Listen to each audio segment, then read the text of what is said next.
న్యూజిలాండ్తో వెల్లింగ్టన్ వేదికగా ఆదివారం ప్రారంభమైన ఆఖరి వన్డేలో టీమిండియా కీలక సమయంలో విజయశంకర్ వికెట్ను కోల్పోయింది. అంబటి రాయుడుతో సమన్వయ లోపం కారణంగా విజయశంకర్ రన్అట్గా వెనుదిరిగాడు. ఇన్నింగ్స్ 32వ ఓవర్ వేసిన మున్రో బౌలింగ్లో బంతిని షార్ట్ మిడ్ వికెట్ దిశగా తరలించిన విజయశంకర్ క్రీజు వెలుపలికి వచ్చి నాన్ స్ట్రైక్ ఎండ్లోకి రాయుడిని పరుగు కోసం పిలిచాడు. అయితే బంతి నేరుగా ఫీల్డర్ చేతుల్లోకి వెళ్లడంతో పరుగుకి తొలుత నిరాకరించిన రాయుడు ఆ తర్వాత అనూహ్యంగా పరిగెత్తాడు. అదే సమయంలో రాయుడు నో చెప్పడంతో వెనక్కి వెళ్లేందుకు సిద్ధమై పిచ్ మధ్యలోనే ఆగిపోయిన విజయశంకర్ మళ్లీ రాయుడు పరిగెత్తడంతో దిక్కుతోచని స్థితిలోకి వెళ్లాడు. అప్పటికే బంతిని అందుకున్న ఫీల్డర్ బౌలర్ మున్రోకి బంతినివ్వడంతో శంకర్ రనౌట్ గా వెనుదిరగాల్సి వచ్చింది. దీంతో వీరిద్దరి భాగస్వామ్యానికి తెరపడింది.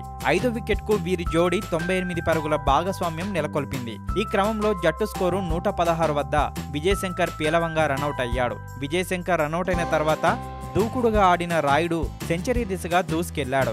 జట్టు స్కోరు 190 వద్ద 6 కొట్టే ప్రయత్నంలో హెన్రీ బౌలింగ్ లో ఫీల్డర్ మున్రోకి క్యాచ్ ఇచ్చి అవుట్ అయ్యాడు. అనంతరం క్రీజులోకి వచ్చిన హార్దిక్ పాండ్యా ఆకాశమే హద్దుగా చెలరేగాడు. ఇన్నింగ్స్ 47వ ఓవర్ వేసిన ఆశ్రే బౌలింగ్ లో 3 సిక్స్లు బాదిన హార్దిక్ ఆ తర్వాత ఓవర్లోనూ బౌల్ట్ బౌలింగ్ లో కళ్ళు చెదిరే 6 బాదాడు. ఇక ఇన్నింగ్స్ లో 49వ ఓవర్ వేసిన నీషం బౌలింగ్ లోనూ 4 6 బాదేశాడు. అయితే జట్టు స్కోరు 248 వద్ద పాండ్యా అవుట్ అవగా ఆఖరి ఓవర్లో లేని పరుగు కోసం యత్నించి మహమ్మద్ షమీ రనౌట్ అయ్యాడు. దీంతో ఒక బంతి మిగిలుండగానే టీమిండియా 252 పరుగులకు ఆలౌట్ అయింది. న్యూజిలాండ్ బౌలర్లలో ట్రెంట్ బౌల్ట్ 3 వికెట్లు, నీషం 1 వికెట్ తీసుకున్నారు.